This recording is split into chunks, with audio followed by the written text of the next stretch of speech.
What is the easiest way to accidentally commit a serious crime? This reminds me of the time that a random girl added me on Facebook back when I was 16. I was living on the East Coast and had international friends from when I used to live in a different country, so it was normal for people I didn't know, especially foreign girls, to add me.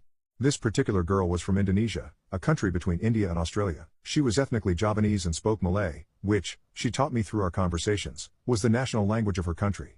Her name was Nadia. She was petite, yet her form was well developed. She had accentuated curves that she hid modestly under her baju kurung, a kind of Indian dress. We spoke on and off for quite a while, here and there, for a few months, as she seemed to grow closer and closer to me, becoming more and more clingy and affectionate over our conversations. I thought nothing of it, but kind of understood what was going on. Even though her small, petite form threw me off, she insisted she was 15, which, being only a year younger than myself, put my suspicions at ease. Almost 6 months after we had started talking, an opportunity at my school arose for a school trip abroad. It was a private school, so that's why we had these organized trips pop up every once in a while. I had promised myself that I would save money to participate in the next trip, since I wanted to travel again. You can imagine my shock when the destination country was unveiled: Jakarta, Indonesia. I had already signed up, and even though the coincidence with regards to Nadia was striking, I didn't let it dissuade me, and rather it added some amusement to my excitement for the trip. I thought to myself how I should tell Nadia to meet me somewhere, and impress my classmates with my ability to materialize a cute girl from thin air in a foreign country. When I told Nadia that I would be in Jakarta in a few weeks, she was ecstatic. Immediately, she brought the conversations to another level, insisting heavily at her affection for me and how she wanted us to meet. I accepted, still weary, but she was insistent, and I thought, why not? 2.5 weeks later, and our entire 10th grade class landed in Jakarta, a busy, bustling, dirty, grimy metropolitan hub, full of scooters and busy streets. The teachers, struggling to keep everyone together, brought us to the hotel where we would be staying, and we unpacked our things. On my end, I had told Nadia the details of the place where I would be staying, and she had told me she would be coming by. Once I had landed in Jakarta, Wi-Fi access was difficult to obtain, and so I fell out of contact. That evening, most of us were sitting out on the patio of the hotel as dusk fell and the soft air of the warm night began to smell of roasting meats and petrol exhaust. As we were watching the street in front of us, an old car pulls up in front of the hotel, and a family exits: the father, a thin-looking old man, the mother in a hijab and dress carrying a toddler, a little boy, and out of the back seat came a small but pretty-looking girl, with dark hair and a developed figure restrained by her tight dress. It was Nadia. The first thing she did was run over to me at full speed. I barely had time to stand up and she was already grabbing me and hugging me tightly. I hugged her back as her family walked towards me, smiling, taking my hand, muttering things in Malay and Javanese, as she introduced me to them in thickly accented English. To my surprise, I found them insisting I make my way over to their car. It seems they wanted to take me somewhere. Nadia told me I was to meet more of the extended family. I told my friends, who were still sitting in disbelief at the tables on the patio, to tell the teachers that I was stuck in the bathroom with a dire case of traveler's diarrhea. I wasn't sure when I'd be back, but I'd try to make it before next morning. After this, I turned my back to them, got into the car bundled along with the family, Nadia holding my hand and sitting by my side, and we sped off into the busy late afternoon streets of Jakarta. As we were weaving and turning through the streets, Nadia held me close and then started trying to kiss me in front of her entire family. I was extremely unsure of what to do, but her mother turned around and smiled something through in Malaysian, which Nadia told me was appreciation, so I eventually relented. Her lips felt small and she grinned halfway into the kiss, breaking it off. Eventually we arrived at a large house on the edge of the city. It was much quieter here, and there seemed to be some sort of gathering underway. They parked the car, we all got out, Nadia grinning like a madwoman and clutching me like a drowning man clutches a life jacket. Immediately I was approached by a series of old haggard men and older hijabied women, all grinning at me, shaking my hand and patting my blonde hair.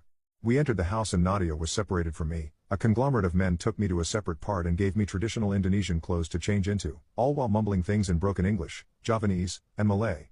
From what I could make out, there was some sort of ceremony happening and I was invited. Eventually, after what must have been an hour of being coached on correct procedure by these old grinning tea-sipping Indonesian men, I was ushered into the main room of the house, which was silent, occupied by a large amount of sitting family members all looking at me as I was walking towards them. As soon as I entered the room, they exploded into clapping. There were two people who began beating on a drum and singing, a large lady clutching her hijab threw flower petals over me as I walked down the middle of the crowd. At the front, I saw Nadia, dressed in what looked like a long multicolored robe. I walked to join her, and the crowd quieted down. Next to us was an old imam, a Muslim priest, who recanted words in Arabic from the Quran. These I understood, as I spoke Arabic fluently from my time spent abroad before. There is no God but Allah. Today I bring two souls into union. I finally understood what was happening.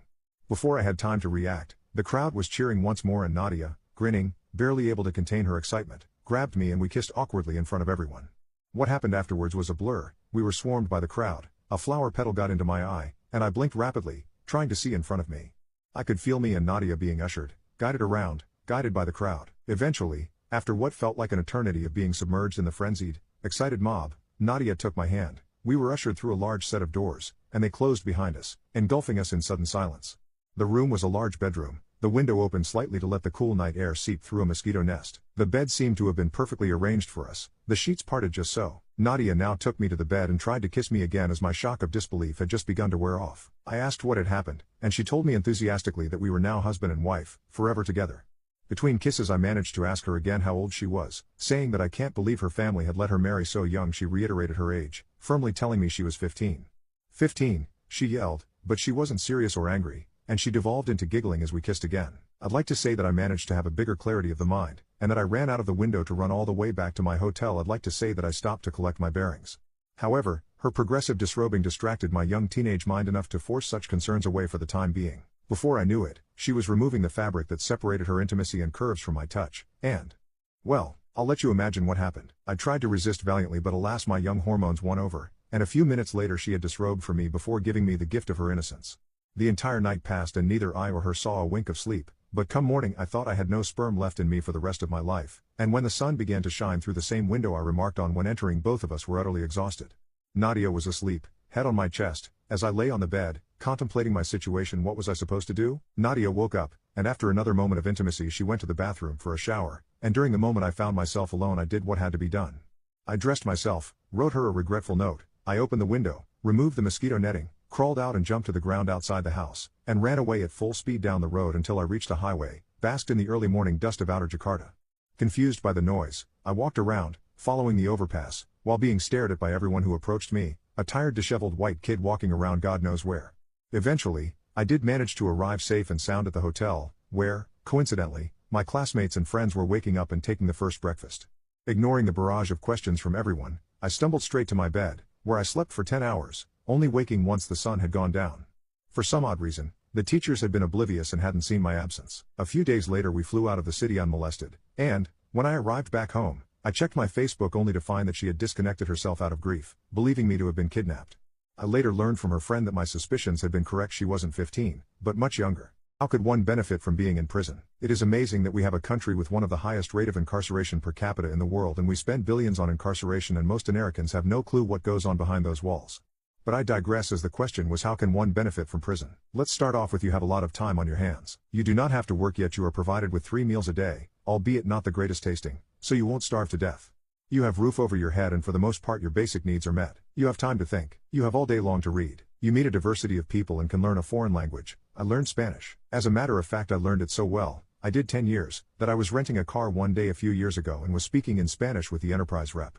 He asked me all of a sudden if I had been to prison. I was taken aback. Nobody had ever asked me that, nor would anyone have imagined I had been in prison. I asked him how he knew, and he replied that I speak too well to have learned out here, as nobody has the time to fully study it, as people have to work and pay bills, etc. So again, plenty of time.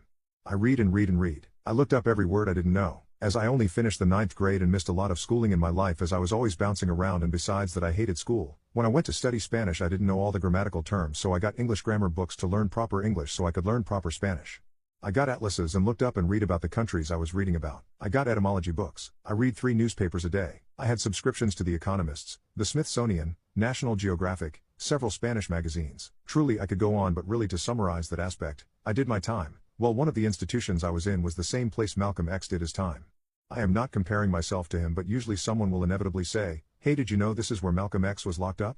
I've read a quote that he stated that he never knew true freedom until he went to prison. That months would go by and he wouldn't even realize he was locked up, and so it was. However, books and education are only one aspect of how prison benefited me. I learned to be free of material things. I learned that less is more, that what's of value is the mind and not a brand of clothes. I was stripped of everything and vowed not to let that happen to me again. Before prison I would buy expensive clothes and focus on material things. The American way, shop till you drop? No? Well, now, even though I can afford those things again, I am extremely frugal and much more happy for it. Mind you, this wasn't the normal mindset in prison, but this is what I learned. Actually, once a month they came around and gave out our account statements. The guy next to me was a black guy who became Muslim while incarcerated. He picked up my statement and handed it to me and looked down at it and saw I had a couple of thousand in my account. He looked up at me and said, "You're not poor," as he looked around my bare cell. I did have a TV that a friend bought me, but I had it wrapped in plastic under the bed and never used it. I did pull it out to watch the O.J. Simpson police chase. I told him I never claimed I was, and I never asked him for anything. He just kept looking at the bare walls and finally stated that I was more real than half these guys running around finding religion. As for the TV, My friend's TV broke, so I gave him mine as I never used it. I also gave away some other things I just didn't want. All I wanted was my books and my radio. I would put the headphones on and read away in my own world. Shortly thereafter I ended up in segregation. I forget why. I loved solitary confinement. Even more peace to learn, and they even brought the food to you. Well, once a week a mental health professional would make his rounds and check on people. Others weren't so fond of solitary confinement. I learned that for some the hardest part was living with themselves. One night after supper I was washing my hands and I saw the mental health guy come in. It wasn't his usual day, so I was curious who was having issues. Then I heard him walking up the stairs to the second tier where I was. I figured now I'd see what nut he was going to see. All of a sudden I hear keys at my door. I looked up and he and the guard were at my cell door. Me, I said incredulously, pointing at myself. Long story short, I was brought downstairs and put in a room. He said he had heard that I had given my stuff away, including my TV, and they thought I was preparing sewer slide. I laughed and explained to him that I've realized that material things are just another type of handcuffs, and that rest assured I have my books and I was just fine. He was pretty cool and we chatted a bit as just two human beings would, and I was put back in my cell. Now I'm out 14 years. I own a business and have about 50 employees. I live a city that is close to many affluent cities. Both me and my wife make more than enough, but we live very humbly. I find it more difficult out here many times than I did in there. People living to keep up with the Joneses, standing in lines on Black Friday. These people have less freedom than I had while incarcerated. That have handcuffs on and don't even realize it. I truly could go on and on about my observations, but let's just say it is very difficult for me out here. Though I have bankers and lawyers telling me that there are so many that would give anything to be in my place. Why? Because I own a business. What do we really own? So after this long post to the question of how can one benefit from being in prison, besides the obvious of just time to learn and expand your mind, I had my eyes open to a lot of things in this world. Trouble is, as for the second part, I'm not so sure how much benefit that was. Sometimes I think ignorance might be bliss. How do you respectfully tell guests in your home that they've overstayed their welcome? I'm not sure this is how you respectfully tell people they've outstayed their welcome, but this is one tactic. Years ago, when I was a teenager, we moved to the south of France. We owned a farm, and weren't rich by any means, but happy. Suddenly, everyone we knew wanted to visit us, lured by the promise of sunshine and cheap wine. It was as if our little farmhouse had transformed into a desirable vacation destination overnight. An acquaintance of my parents from their youth, let's call them Mr. and Mrs. Johnson, approached us with a peculiar request. They wanted to bring their camper van and park it on our farm while they explored the surrounding area. At first, it seemed like a simple enough arrangement. Little did we know that it would turn into a week-long ordeal that tested our patience and stretched our resources thin. Mr. and Mrs. Johnson arrived with their camper van and immediately made themselves at home. They greeted us with warmth but soon began knocking on our door at every mealtime. My mother, who had a heart as big as the farm itself, decided to go all out in extending her hospitality. She cooked up local French delicacies like confit and foie gras, sourced from our neighbors, for their first meal. However, the Johnsons' lack of appreciation became apparent when they devoured the food without uttering a single word of praise. The following day, my mother served them our own home-reared lamb, hoping to impress them with the quality of our farm's produce.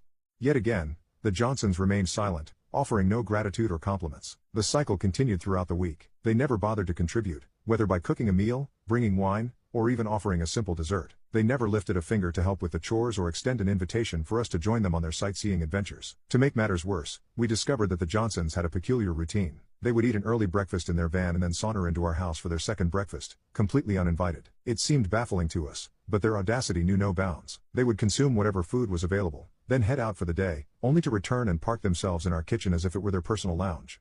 By the end of the week, our carefully stocked pantry was depleted, and our month's worth of provisions had vanished into the Johnsons' insatiable appetites.